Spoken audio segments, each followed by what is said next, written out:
This is a general overview of the Neo lighting console. I'm just going to explain what some of the buttons and faders do without getting very specific, but just to familiarize you with the board and also some of the connections on the back.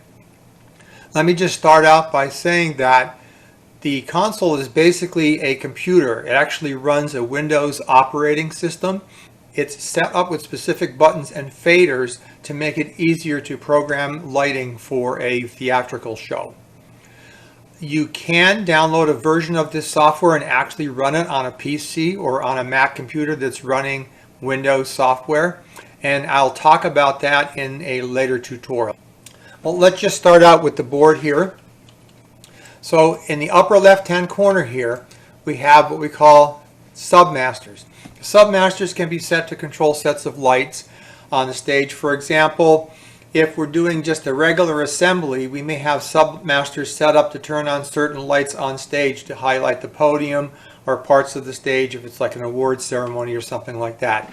So we don't always have to have a cue list to run the lighting. We can actually use these Submasters. Now we can see that there are 10 Submasters here, but actually these are in multiple pages, so you'll see a page up and page down button here. So we can have over 100 different Submasters, so all different kinds of light settings for different school assemblies, that kind of thing. But generally we'd use the Submasters to turn groups of lights on and off. One note about Submasters is if we are running a show with cues, the Submasters would actually override any of that lighting. They take priority and they would override any of that lighting that may be programmed into a cue. You could also use the Submasters during rehearsal just to kind of get some general lighting up on the stage for rehearsal. Down below them we have what we call playback controls. This is a very advanced console, so you're actually able to run multiple cue lists simultaneously on here. For example, if you had different sets of lights, like maybe one set of lights over the top of the audience, and then maybe one cue list is controlling a snow machine or some kind of effect machine in that. And you can coordinate these and synchronize them. For our means, we're probably just going to be using the one master cue list, which is operated over here. And you can see that we have a go and stop back button, which I'll explain in another tutorial.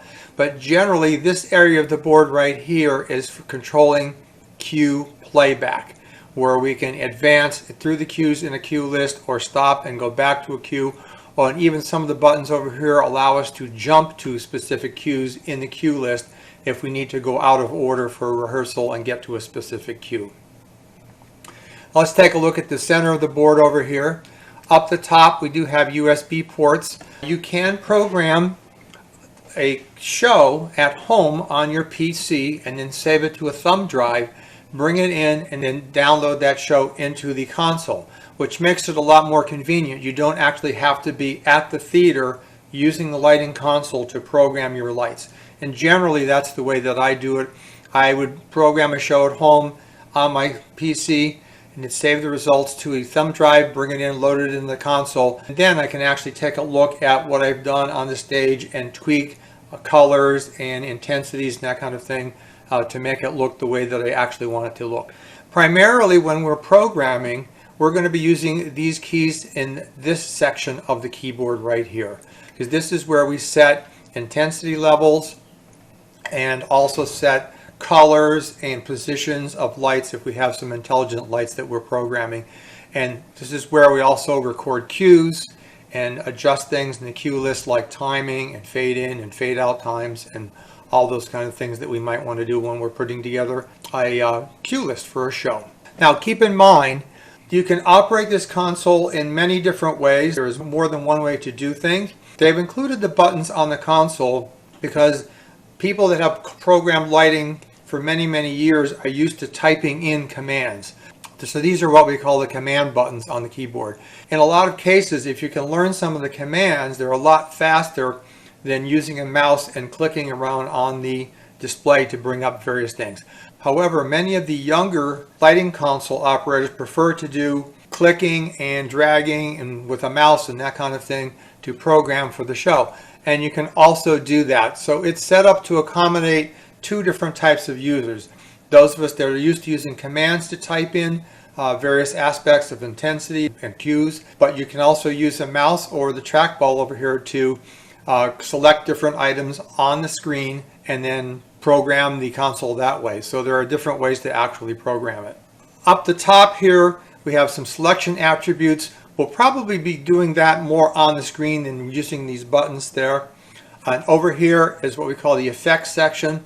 If we need to program any effects, I'll go over that with you, but that's probably something we won't be touching right away.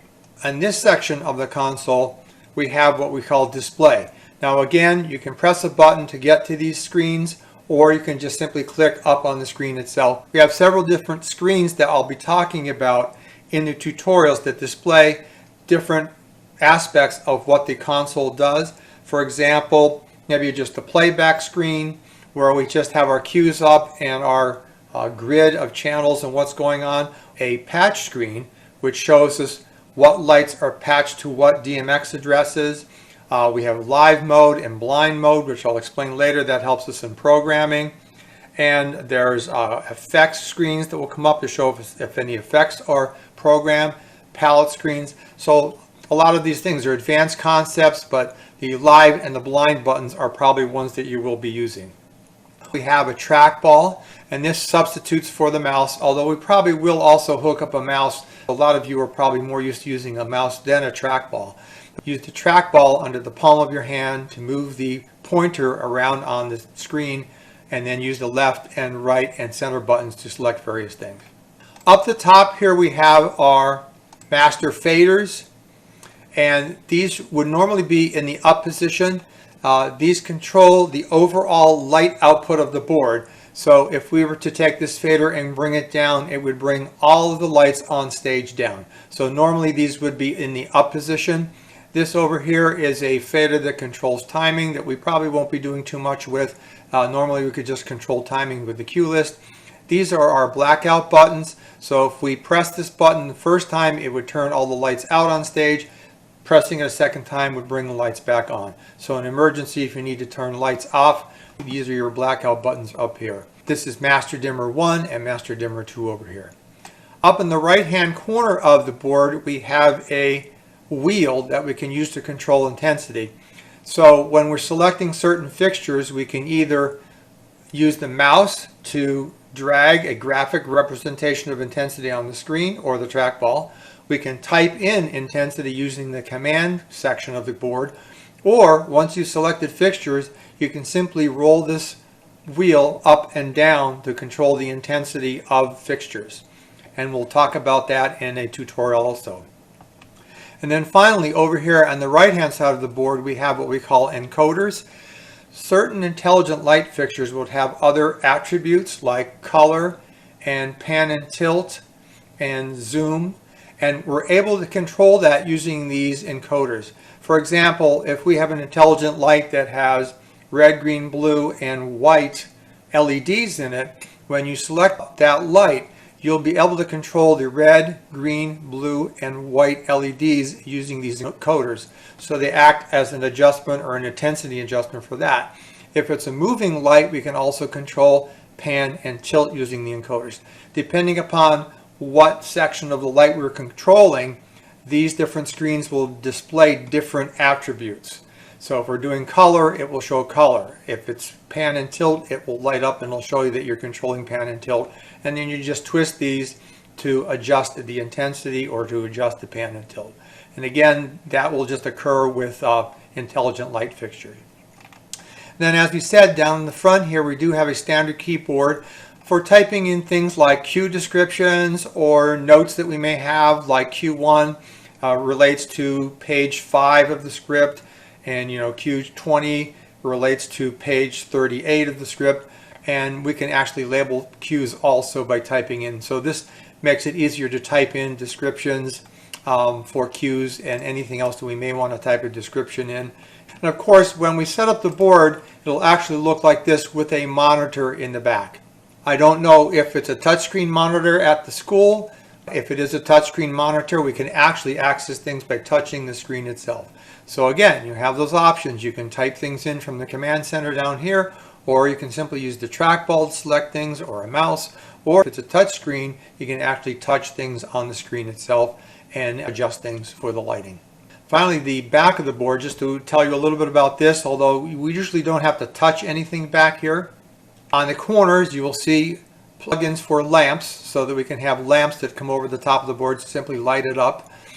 We have MIDI in and MIDI out. This is something we may be looking at. We can use what we call show control to actually send messages to the light board to progress through cues. So if we're trying to synchronize audio cues with lighting cues, we can do that much more easily with show control. And that's something that we'll be talking about in another tutorial also. The SMPTE in and SMPTE out is an advanced feature that we won't be using. Down here we have our DMX out. So the way that the light board sends communication to the dimmer rack on the stage and also to intelligent lights is through DMX connections. So we have up to 4 DMX connections going out and a DMX connection coming in here. These are our connections for our monitor that we'll be using, and we may have 1 or possibly 2 monitors depending upon how we want to do our screen setup. And the screen setup for this is also very, very adjustable. We have some more USB ports, and we have some Cat5, Cat6 connections back here. There's a possibility that we can also have the console sending out information over Cat5/Cat6 cables. So that's where those would be connected there. And then we also have some other ways of outputting video to monitors over here.